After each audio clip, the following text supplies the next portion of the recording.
Call Kaye on BBC Radio Scotland. The right thing to do or a dangerous social experiment? What do you think about the decision to legalise gay marriage? 0500 92 95 00. 0500 92 95 00. Call Kaye now. The big story in Scotland today, of course, is same-sex marriage. The Scottish Government has confirmed its plans to legalise same-sex unions. Front page of the Herald this morning, I've got it in front of me, big photograph of the Deputy First Minister, Nicola Sturgeon, and the quote next to her: "In a country that aspires to be an equal and tolerant society, this is the right thing to do." Well, let me know this morning if that's the way that you see it. 0500 92 95 00 is the number to call. You can text on 80295. Anne Allen is from the Family Education Trust, one of the initial signatories of Scotland for Marriage. Good morning, Anne. Good morning. Good morning. Let me just repeat this quote. "In a country that aspires to be an equal and tolerant society, this is the right thing to do." How do you react to that? Well, I think it's absolutely the wrong thing to do. I think we already have equality and justice through civil partnerships, and I think this is a step far too far in giving the title of marriage to relationships which are not marriage. Well, but I mean, if we're talking about equality, then equality is the same for everyone. It's quite a simple concept. Yeah, I know. And actually, civil partnerships give absolutely equal rights to gay couples in exactly the same way as marriage or a civil registry office ceremony gives to heterosexual couples. So equality is already established. This is about taking a name. But it's equal but different, Anne, and what people are looking for is equal but the same. Yeah, but we're equal and different. There isn't one marriage that is exactly equal. There isn't one relationship that's exactly the same. Let's rejoice in the fact that we are different. We're not all the same. And if we have the same rights and equality in law, what's the problem? Well, what are your fears for this, Anne, then? I mean, some people have described this as a dangerous social experiment. I don't know if you would subscribe to that or not, but I mean, what are your reservations? Well, my reservations are that we have got masses and masses of social evidence that children do best where they're brought up by a mother and a father because it develops them. They have two wings to fly with, if you like. We have absolutely no social evidence as to the long-term effects on children being brought up in same-sex relationships. We just haven't had the time to get that. But that's already happening. I know it's already happening, but there's lots of stuff going on in society that's happening that we don't need to endorse. Secondly, I think there's masses of evidence from south of the border that it is absolutely impossible to give safety in law to people who are opposed to this kind of lifestyle. Well, this is something that Nicola Sturgeon and the Scottish Government is at pains to say, that they are going to ensure that there are changes to UK law, the equality law, to make sure that there is protection for celebrants who do not want to do this. But yeah, I understand what you're saying, Anne, that you're not convinced that they are able to give that assurance. I mean, Tom French from the Scottish Equality Network is with us. And Tom, I'm going to come to you in just a second, but let me quickly go before the news to Ewan Crawford, former SNP strategist. Morning, Ewan. Hello. Good morning. Just to talk about the political side of this, was the SNP or the Scottish Government taking any risk with this going forward at this time? I mean, the timing was incredible, given that we've had other debates surrounding Archbishop Philip Tattaglia and some of his comments with David Cairns, etc. Yes, I know, and we've just heard there that people have very strong views on this issue, but ultimately I think that voters will respect parties, even if they disagree quite fundamentally. Voters generally will respect parties that take decisions based on sincere beliefs. And I think in terms of the timing of this, often we think this is just a debate happening in Scotland. Of course it's not. Other countries in Europe have already legalised same-sex marriage. The debate is happening across the UK, and I don't really think that it's something that could be fudged. It is a divisive issue. Ultimately, people who really believe strongly about this issue are not going to be reconciled. And in those circumstances, you just have to do what you think is right while doing your very best to accommodate the differing views on this. Given that we have an independence referendum coming up within the next 2 years, is it a gamble in the light of that, in that it may indeed alienate a section of society and might be one of them? Well, it may alienate people. I mean, ultimately, though, I think if you look in the independence referendum, the leaders of the main parties in Scotland, those who oppose independence and those who are in favour, have said they support this issue. Also, David Cameron has said that they intend at Westminster to legislate for same-sex marriage. So, across the United Kingdom, whether we're independent or not, and I say across Europe as well, this is something that is being debated and happening. And ultimately, I accept that in some issues you're never going to get everyone to agree. All right, but if you take the decision honestly, that's the most you can do, I think. All right, well, we want your reactions this morning, 0500 92 95 00. Is this the right thing to do? Right, same-sex marriage, the right thing to do in a country that aspires to be an equal and tolerant society, or a dangerous social experiment? Those are the two sides of the discussion. Lots of shades of grey in between, of course. Anne Allen from the Family Education Trust is very unhappy. But Ewan Crawford, former SNP strategist, thinks that people will ultimately respect a political party who is taking an honest decision. 0500 92 95 00 is a number to call. Let's speak to Dorothy. Good morning, Dorothy. Morning. Good morning. Would you agree with Ewan Crawford that even if people feel that they don't agree with it, they will respect them for taking this decision? I have the greatest respect for Mr. Crawford, who's a very fair MP, but I really worry that over 60% of people voted against it and only 40% for the change, and the government have managed to twist it round. Are they going to do the same about independence? If the people who bothered to send it back, and there were thousands, went over 60% not to have it, and the people who didn't reply must be happy with the status quo.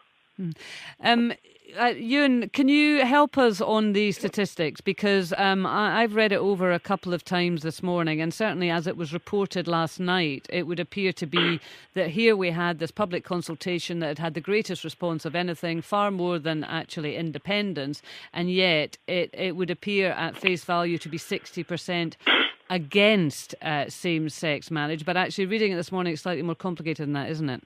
Yeah, I mean, excuse me, as I understand it, that a lot of the responses, and this is perfectly legitimate, were through forms and petitions, those types of things. That's perfectly legitimate. But if you look at individual responses, and I think, and I've not gone through the figures in detail, but I think a majority of responses were actually in favour. But the consultation exercise is important. Yeah, it's important to take account of people's views and to try and accommodate them as much as you possibly can.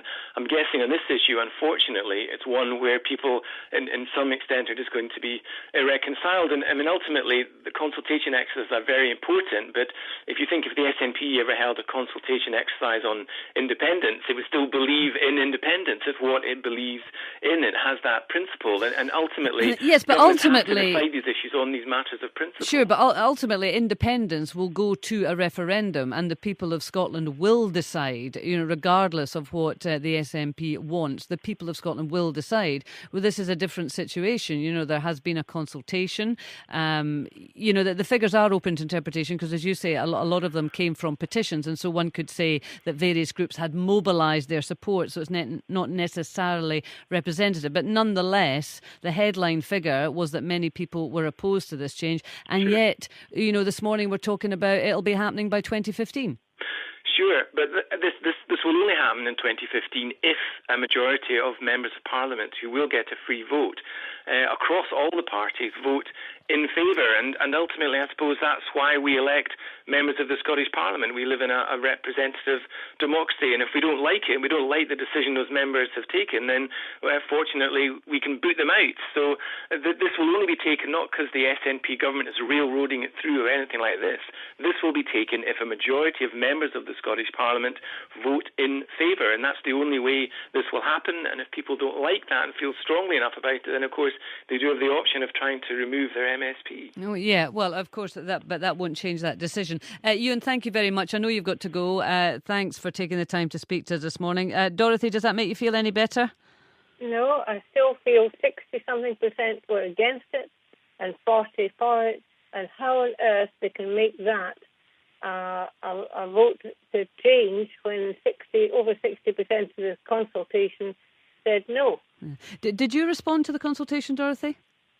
Yes, and I did that through the church and personally. And I just feel, what is the point of doing a consultation if they make it a rubbish and pay no attention to the results? Right. I take it you voted against, or you registered your feelings against it, yeah? I feel very much like the First Lady, that everything is equal. They've got the civil contract, and the same with everybody else. And I don't think marriage, which is between a man and a woman for the procreation of children, the government cannot change the use of a word. OK, all right. Peter and Paisley's texted in and says, is it a good thing that Scotland aspires to be egalitarian, fair and tolerant? No. Let's be discriminatory, unfair and prejudiced. It's obviously so much more appealing. The bigoted churches should hang their head in shame. Liz and Oban, I don't consider myself homophobic. I think civil partnership is right. However, I'm concerned that the government can justify ignoring the result of the majority. Where's the democracy in that? How can we change the definition of marriage, which clearly states it's between a man and a woman? The SNP may regret this decision. I would be wary of voting for a party who ignores the majority and carries on regardless. That's very much Dorothy's view. Let me know what you think this morning. 0500 92 95 00 is the number to call. You can text 80295. Stan in Milton of Campsie is a bit of a cynic. Same-sex marriage, brilliant news for lawyers. A whole new client base for divorces.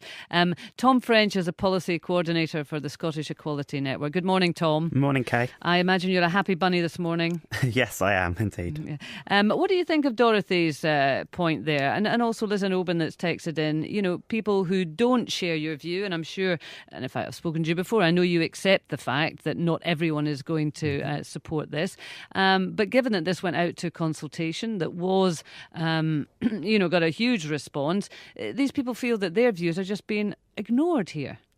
Well, I think there are a few very important points to make on that. One is that consultations aren't actually about a numbers game. The point of a government consultation is to hear the range of evidence and arguments.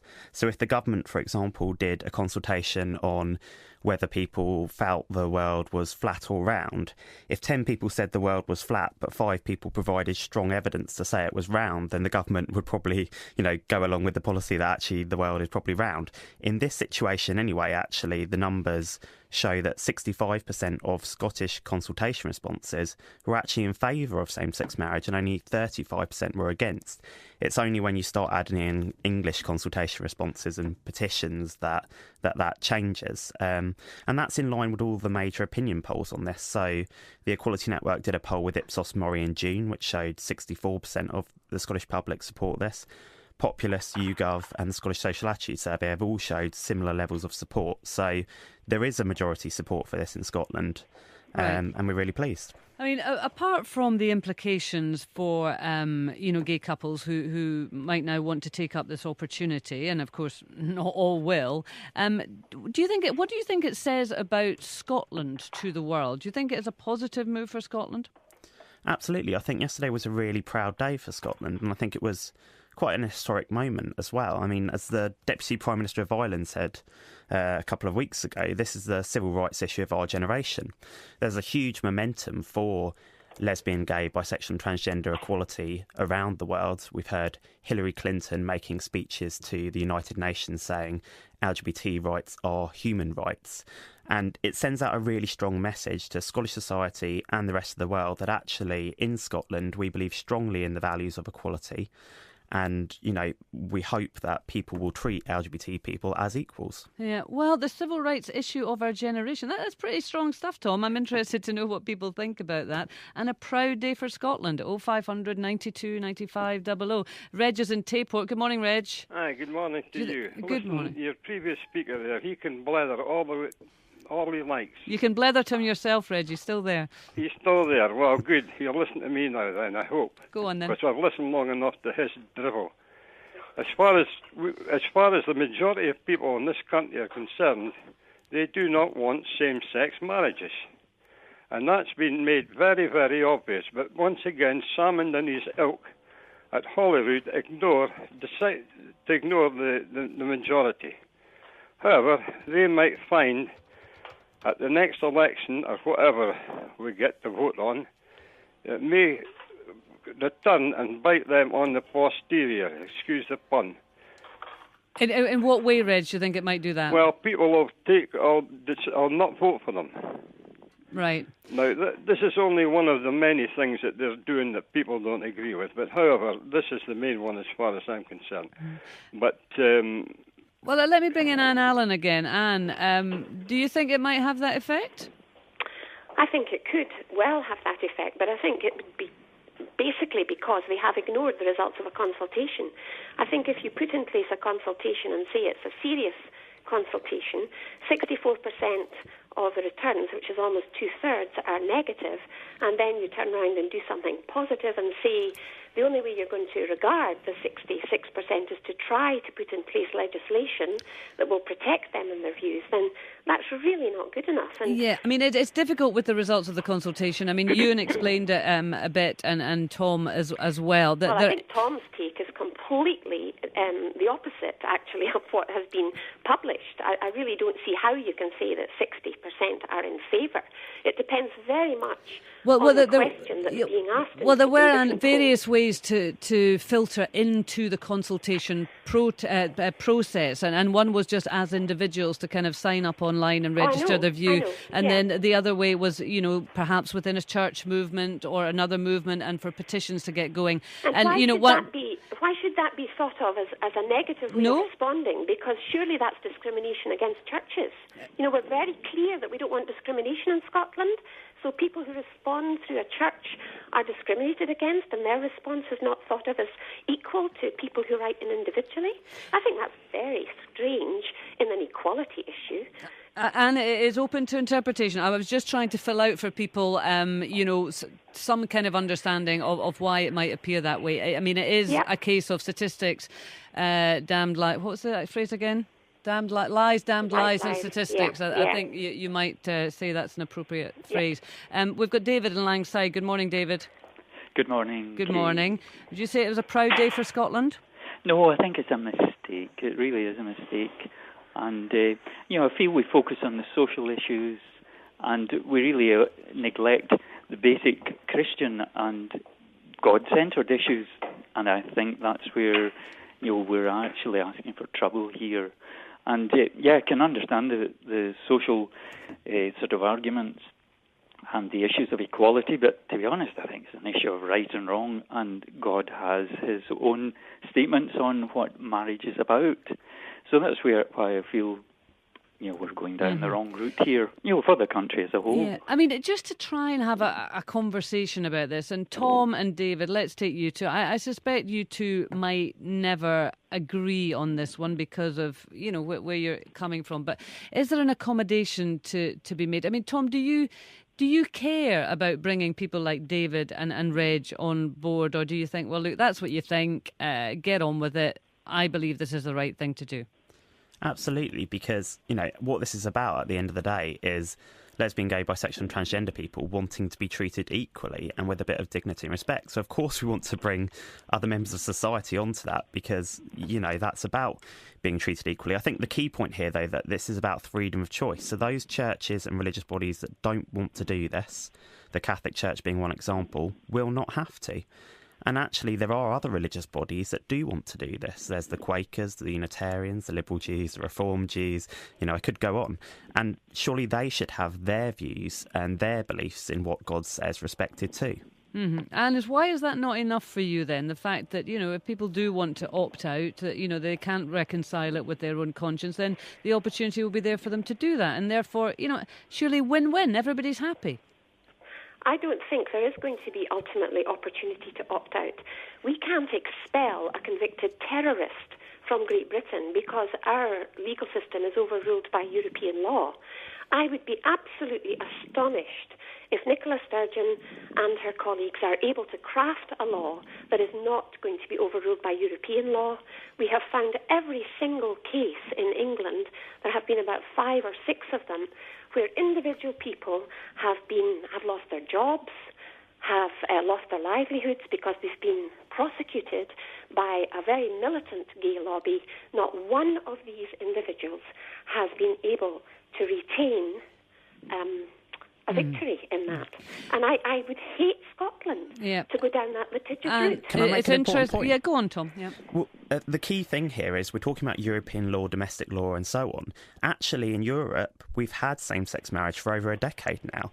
In fact, 8 countries around Scotland, Iceland, Norway, Sweden, Spain, Portugal, Denmark, Belgium and so on, already have this. And in that whole time, there has not been a single judgment in any European or domestic court that has required any religious body to do this against their will. And how do you think, Anne, can I just ask you, how do you think history will record this? I mean, it's interesting. Tom used the phrase that this is a civil rights issue of our generation. And you used the expression militant gay lobby. And of course, if we go back to civil rights, black campaigners were at that time in America regarded as militant groups. Let's spiral ahead 50 years. Do you think that's the way that you might be perceived as somebody who is putting up a barrier to equality and tolerance? I think that is actually to denigrate the civil rights movement. You know, we're talking here about a group of people who have every right that I have. They have a right under law, they have protection, they have respect, they are in the media, they are in politics, they have positions of huge influence in our country. They speak for the nation in various places. They're in the European Parliament. There is no way that this is a despised, rejected minority. Let's be clear about this. They are 1.5% of our population, and they wield an enormous influence over the 98.5% of the rest of us. And that's not fair because, that progress hasn't come without a hard fight. It's easy to forget that it was only in 1980 that Scotland even decriminalised homosexuality. And around the world, there are still 70 countries where homosexuality is still illegal and punishable by death and imprisonment. So, we've come a long way, and this is a final piece of that puzzle to give lesbian, gay, bisexual and transgender people full equality. Is it the final piece? Is it the final piece? Let's bring in Christine. Good morning, Christine. Hi there. Hi, how are you this morning? Brilliant, thank you. I'm just phoning up to say I'm absolutely delighted about the results yesterday.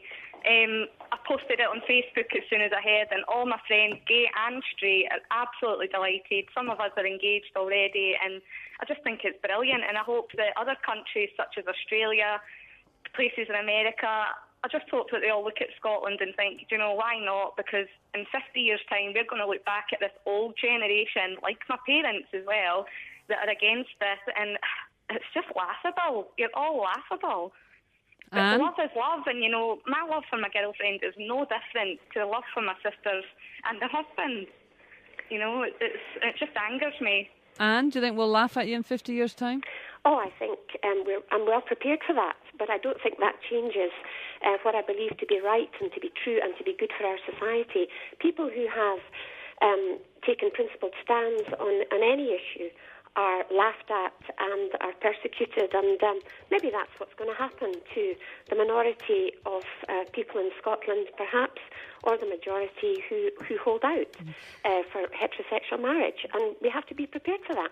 Christine, why is it so important to you? I mean, Anne is perfectly happy, I think that's right, Anne, with civil partnerships, and is not going off on some homophobic rant here at all, but just doesn't see why this has to be this final thing, because marriage, in her eyes, is between a man and a woman. It's not that she wants to deny you rights. It's just that she wants to maintain marriage as, in her view and many other people's, it was traditionally framed. Like you said earlier, Kaye, I just feel that people are saying it's similar but treating it differently, and I do feel that there is a difference between my sisters and myself. I feel like my mum and dad don't value my love for my girlfriend as much as their relationships, and as far as I'm aware, I've heard that, the church didn't get involved in overseeing marriage until hundreds and hundreds of years ago. So, I don't see why it's more of a cultural issue, and it really annoys me that religious groups get involved in this. I texted in yesterday because I got riled up. I leave my house and my neighbours have those stickers, I'm for marriage, on all of the cars, and it's just, they're militant as well. Me and my girlfriend don't run around with our pride flags hanging out the window. And it upsets me, it really does. Well, that's struck me what you say there, that you don't feel that your relationship and your love with your girlfriend is as valued as male-female love by your own parents, which must be sad. And I wonder if that's why it suddenly becomes so important, and it is a question of perceptions and how people, as you say, value. That is the word we're looking for. A quick word from Thomas. We're going to come back to this a wee bit later on, so please keep your calls coming. 0500 92 95 00 is the number to call. Tom French from the Scottish Equality Network says that yesterday was a proud day for Scotland and same-sex marriage, the legalisation of same-sex marriage is the civil rights issue of our generation. Is that the way that you see it? Thomas, good morning, Thomas. Good morning, Kaye. How are you doing? I'm very well. What do you think? It's just first I'd like to say that I'm all for equal rights for everyone. I'm not homophobic in any way. But I think, can you imagine if straight people wanted to change the definition of the word gay to mean a relationship between opposite sexes?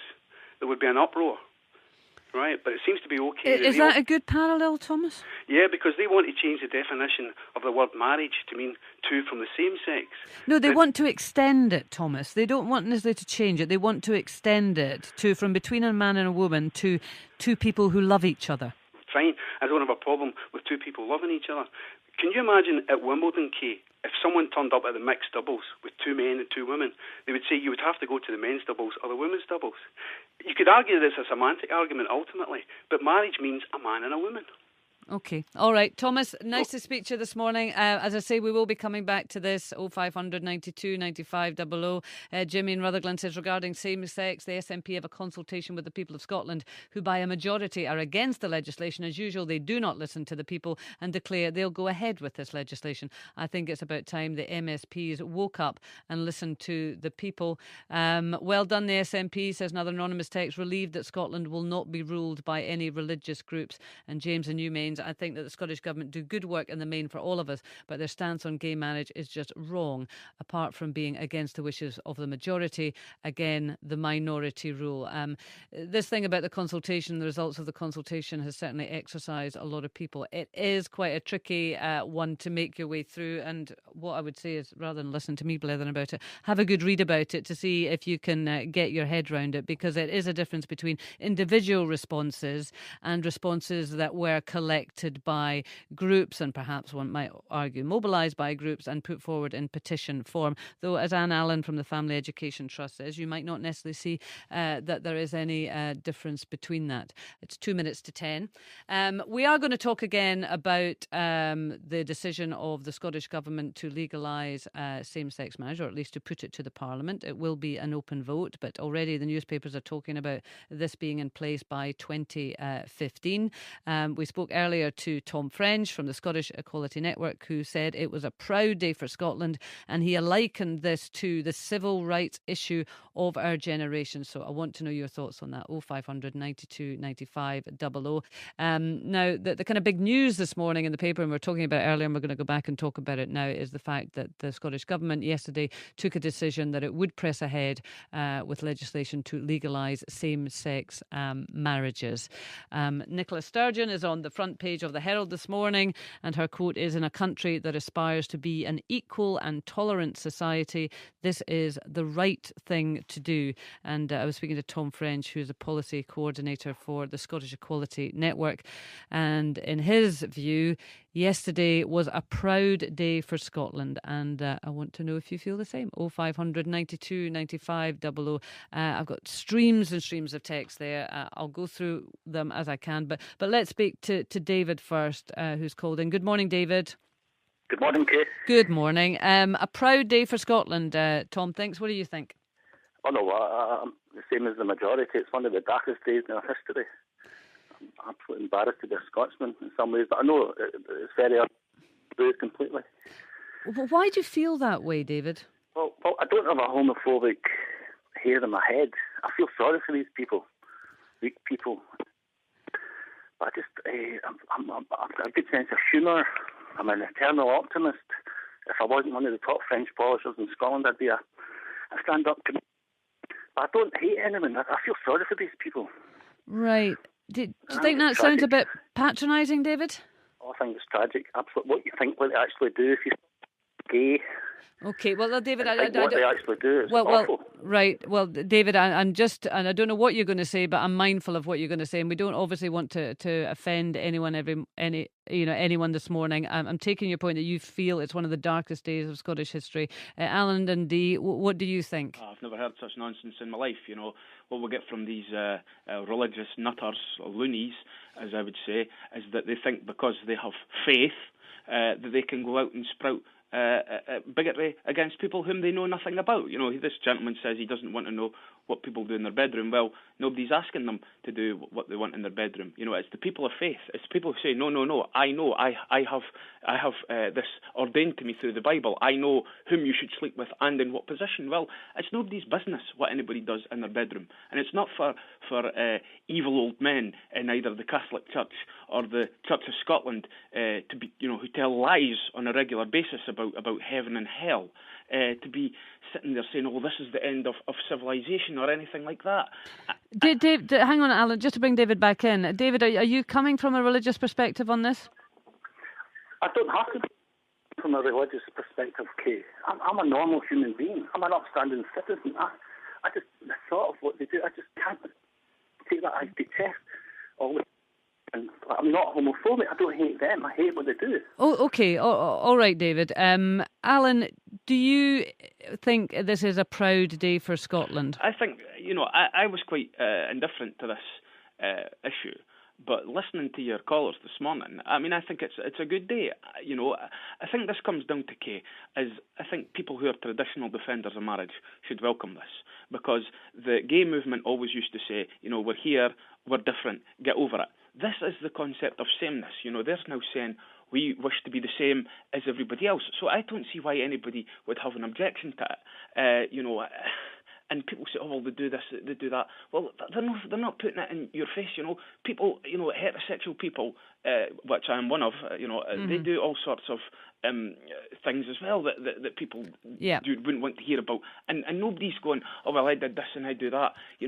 That's not what the concept is. Well, yes, and it does very much reduce marriage to sex. And in a heterosexual view of marriage, I think we would all feel quite sad if that was reduced to sex. And I have to say, I do think that David Cairns' partner spoke very well about this yesterday, in that he was talking about the caring side of their relationship, the supportive side of their relationship. Clearly he nursed his partner until he died, whereas we seem to come back to sex quickly, whereas most of us would like to think, regardless of our own sexual persuasions, that marriage is about so much more. Mm-hmm. Well, as I say, I don't intend, I'm not married, I don't intend to get married, and I think, if gay people want to be as miserable as everybody else who's married, then that's up to them.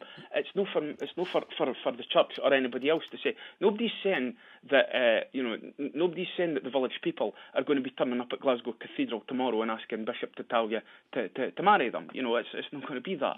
Jimmy Somerville's not coming down to Paisley to say, right, I demand my right to be married. Now, it's just nonsense. And I've just heard so much nonsense around this debate, and I think that you can get away with absolutely almost anything if you have your name prefixed with Reverend or Rabbi or these Christians, we all hear so much about the sectarian debate, between the Orange Order and the Catholic Church, but this has united them all. This is people who normally hate each other. The Muslims are coming in on this now as well. They're saying, we're going to get, and how much of this actually I think is a manufactured controversy just to get bums on seats in the church. Well, Alan, let's bring in Jimmy, see what he thinks. Morning, Jimmy. Good morning, Kaye. Good morning. I tend to go along with the majority of the callers today, I'm afraid. I responded to the consultation. I don't have any problem with civil partnerships. I think they're really good, and I think they're good for gay people and any other people that want to go into them. But I do feel that the word marriage has been a word that's been defined for centuries through the good books, whether you're Christian or not, have come from very learned people. And I'm not so sure that politicians have got the same discipline or wherever they want to be going with this and the reasons for doing it. Well, on that one, Jimmy, and stay with us, I'm going to bring in Patrick Harvey, who's a co-convener of the Scottish Green Party. Morning, Patrick. Good morning. How are you? Very well, thanks. I mean, this has come up from various people as to whether or not it is the right, if you like, the entitlement of the political classes to move this forward. I mean, we've spoken a little bit this morning about the responses to the consultation process, and it's quite difficult to pick your way through them. Depending on which way you read them, you might either deduce from it that 2/3 were in favour, or indeed you might deduce that 2/3 were against. But is it your place and your political colleagues' place to make such a fundamental change that we've heard this morning so many people are deeply uncomfortable with? Well, clearly the only way to make law for the whole of society is through the democratic process. And I think some of the ways that marriage has changed over the generations, things like the fact that it's no longer a mechanism for men to own women. It's more a partnership of equals. Women used not to have the protection against sexual violence within marriage. They now do have that legal protection. There's a whole host of ways that marriage has changed. And it did take the democratic process. The churches didn't make those changes. Parliaments around the world made those changes, the democratic process. But I would really question how fundamental a change this is. I think it's really good that same-sex couples, loving, committed couples, are going to be treated equally with mixed-sex, loving, committed couples. That's fantastic. But it doesn't actually change what marriage is. A mixed-sex marriage will be what it was exactly before the change was made. It doesn't affect mixed-sex marriage in any way at all. Right. Well, I mean, clearly some people don't feel that. They feel that the extension of marriage to same-sex does in some way reflect upon the value of their heterosexual relationships for whatever reason. I'm going to bring in Jim Tolson in just a second, a former Lib Dem MSP that we've spoken to before on the programme about this subject. But just, we've got so many texts, if you don't mind, I'm just going to go through some of them. John in Glasgow says, Kaye, the numbers of people this will affect is so small as it not to be even newsworthy. If some people are offended, turn the other cheek. Alex and Ayrshire, they cannot protect us from the PC brigade who are queuing up to push their particular bogey through Holyrood. Why couldn't they create a new name which will differentiate same-sex marriage from the religious marriage? I have a simple outlook. I won't vote SNP in the future, but I'll still support independence. And Pat in West Lothian, I think this redefines marriage, which is the traditional role for the bringing up of children. Why can't we all just have civil partnerships? And Drew says, some of your colours refer to what God says, etc. I suggest you get God on the phone, and then we can hear directly from what his or her higher position is. Otherwise, it seems to me that people are hiding behind a doctrine in order to deflect from their own prejudice and intolerance. Let me know what you think this morning. 0500 92 95 00. A good day for Scotland or not? Jim Tolson, morning. Good morning, Kaye. Good morning. We were discussing this, and we have several times over the past few months when there's been a kind of high point in the debate, and you called in at a previous time to say that although this will be a matter of conscience, this will be an open vote, we have been told, you feel there is an element of pressure being brought to bear upon the MSPs to do the right thing, as Nicola Sturgeon would describe it. Yes, there is, and that happens all the time through politics. I felt it when I was an MSP over certain issues, although this wasn't one of them.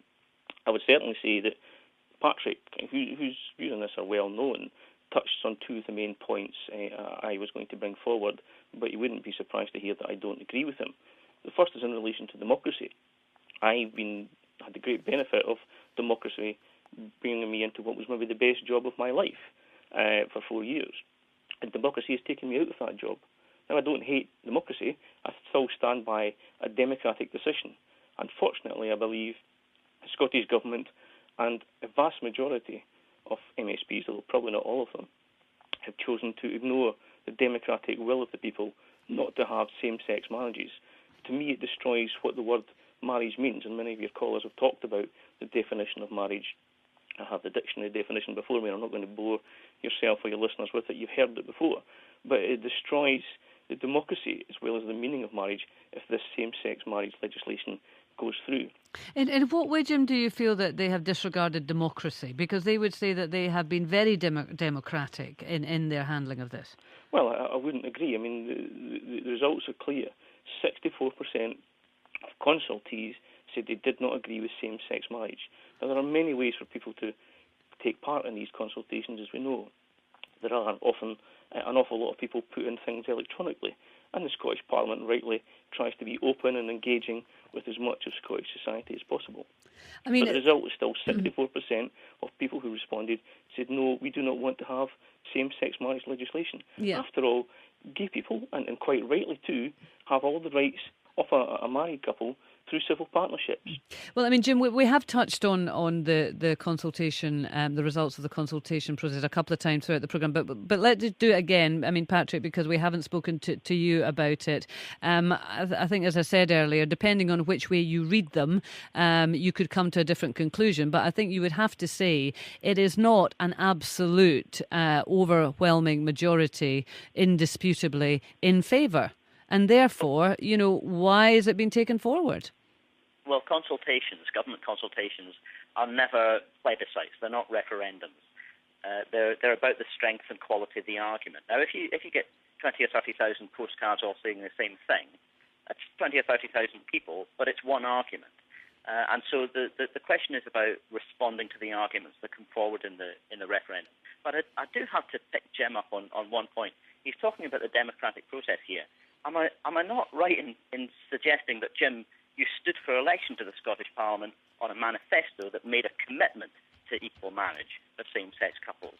How does that square with now saying that that was the best job in the world and you respect the democratic process, but now actually if you'd been elected you'd be saying exactly the opposite of what you're saying now? Well, that's not exactly what I'm saying at all, Patrick, and I appreciate you don't take me out of context. But my views on this matter commitment. are my individual views, and I've made that clear when I've been on the call before. I'm not a member of any political party, or any views I express entirely my own. And I fundamentally believe that marriage is between a man and a woman, whether you believe that be from a religious context or not. And many people who are not religious believe that marriage is a union of a man, of a woman, both legally, morally, and for the proclamation of children. Were you kind of willing to go along with it, Jim, because you didn't think it would ever raise its head, or because you felt pressured to do so, or what? No, the issue that raised its head, and it was in the manifesto, I believe, that I was elected on in 2007, was to have equal rights for people of the same sex. They have those equal rights now through civil partnerships. This is a step too far that is being proposed. It takes away the rights of heterosexual couples and some gay people I know who feel that civil partnerships is quite sufficient to give them equality in law, but not taking away what marriage actually means. I mean, it's interesting. I'm just looking at a text that's coming from John and Ayr. I'm a gay man. My partner and I went through a civil service in 2007. Gay marriage is a step too far and is really not needed. Not all gay people agree with it. It's only for the militants. So this isn't actually a polarised black and white discussion. There's many sort of different shades within it. Anne, we've got Anne on the line. Good morning, Anne. Good morning. Good morning. What are your thoughts on it, Anne? Well, I was called because basically I live in Bearsden and I had got a card through from the church stating they were against the proposals and could I register my vote. And when I went onto their website, I was going to register against it. Obviously, I believe in the equality. They should have allowed marriage, and I couldn't find anywhere else where I could vote. Right. Against what their principles were, the church's principles. And I mean, it was a very decorative card. It was very well worded, and I thought surely there must be somewhere where you can, on their website, where you can say, no, I tried contacting them, tried emailing them, and I couldn't get any answer from anybody to say, I disagree with your principles. But so the church was only offering you one option, and that was to say I'm against it, right? Exactly. That's the only option there was on the church's web and through the cards, and any other way I tried to do it. I have got a lot of friends who are gay. My son's gay, and he is actually not that interested in religion anyway. So if I was a religious sect, I'd be welcoming them, everybody, with open arms. and trying to encourage them out in the church since the parishioners are dropping. You would imagine that they would try and encourage people to come in.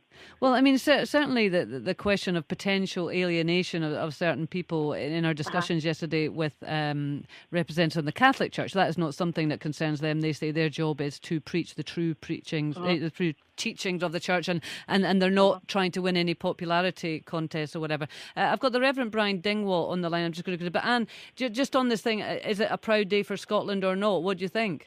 Yes, absolutely. Yeah. We're an equal society. Everybody should be treated equally. Again, they're not forcing any church to bend any of their rules. It's just if churches wish to open their doors to gay people, then please do. Okay, Reverend Brian Dingwall, good morning. Good morning, Kate. Good morning. Well, I mean, Anne tees you up there perfectly. Are you going to open your doors? We've never closed our doors. Okay. There is a mistake being made. The doors of the church have never been closed to people of different sexual orientations. We love the sinner, we hate the sin, has always been the stance of the Kirk. But that wasn't actually why I phoned. I phoned partly because I am appalled to be a Scot this morning, because at the time when civil partnerships came into vogue, we were all promised that that would be the end of it. It would not move to marriage. There would never be a question of suggesting same-sex marriage. Correct. So once again, the politicians have lied. They're being pressurised by a minute minority. And I do not understand why, in a democracy, the minute minority is taking over from the majority. And it's not to do with the figures in the consultation, although they proved quite conclusively, as far as I can see, that the majority of people in Scotland are against this. Do you feel cheated then? Yes. Patrick? I do. I also don't believe that any politician can safeguard my position as a member of the church when I say no. Yeah. I will not marry you, and no, my building. Yeah, well, I mean, obviously, ceremony. Nicola Sturgeon and the SNP have been at pains to say that they will protect your right. They haven't been able to do that in the current law. Yeah, well, and also the point, I suppose, what they're trying to bring in. I suppose the point that you make, yes, you can, but just to make it clear, so what Reverend Brian Dingwall is saying here is that at some point he felt that you were given assurances that civil partnerships would be the end of it. It's clearly not been the end of it, and therefore, why would he or anyone else trust that this is the end of it, Patrick? Well, I'm afraid that's just not the truth. That is the truth. I remember having it in writing from various politicians. Many of the not from organisations, you, because I don't see you as an honest politician. Many of the organisations who were lobbying for civil partnership and myself made it very clear that what we want is full equality, and civil partnership was a step in that direction. So it's not true that everybody was saying that civil partnership was an end goal. But one of the things that's important in this is, of course, the religious views are important and should be listened to. But let's remember that most marriages in Scotland are not religious. Most marriages are civil marriages. And the Catholic Church has been very prominent in this debate. They actually perform fewer marriages than the humanists, who are very happy to marry same-sex couples. If religious freedom is important, it means religious freedom for everybody, whether they're in favour of this or against it. And I think that can certainly be achieved, as many other European countries have already achieved it. It can be done, and everybody has the will to see that it will be done. Jim Tolson, just to bring you back in again, I could hear you talking. I feel that you were in support of what the Reverend was saying there. Well, yeah, one of the other great concerns I have is whether Scotland continues as a devolved nation or becomes an independent nation. That I'm really concerned that despite assurances from the SNP and other politicians, there would be a court case to the European Court on Human Rights that will force religious organisations to conduct same-sex marriages against their wills.